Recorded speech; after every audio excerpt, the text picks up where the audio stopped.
नमस्कार। एक क्वेश्चन बहुत पूछा जाता है कि बताइए इलेक्ट्रो होम्योपैथी और होम्योपैथी क्या है? या दोनों में क्या डिफरेंस है?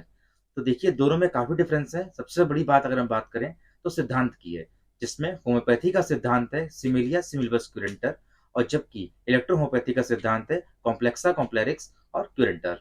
लेकिन अगर हम बात करें होम्योपैथी में तो होम्योपैथी में लगभग 1200 के आसपास दवाएँ हैं, जो निरंतर नई-नई खोजों के द्वारा बढ़ रही हैं।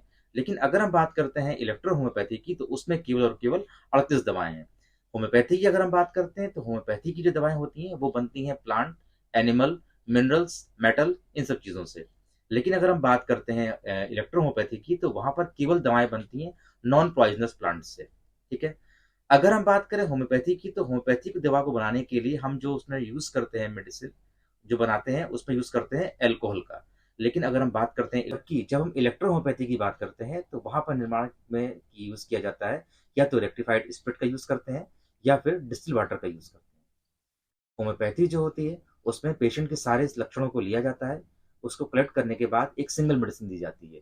लेकिन अगर हम बात करते हैं इलेक्ट्रो होम्योपैथी की तो उस कंडीशन में क्या किया जाता है कि पेशेंट को या तो वो डिजीज़ बेस्ड ट्रीटमेंट करते हैं या फिर ऑर्गन बेस्ड ट्रीटमेंट करते हैं। और इस कंडीशन में वो एक से अधिक यानी कि कॉम्प्लेक्स दवाओं का यूज़ करके वो पेशेंट का ट्रीटमेंट करते हैं। अब बात करते हैं जनक की, तो होम्योपैथी के जनक हैं डॉक्टर हनीमन सर और जो इलेक्ट्रो होम्योपैथी के हैं वो हैं डॉक्टर क्राउज़े मैती। तो आशा करता हूँ कि इस तरीके से आपको होम्योपैथी और इलेक्ट्रो होम्योपैथी में क्या डिफरेंस है ये समझ में आ गया होगा। नमस्कार।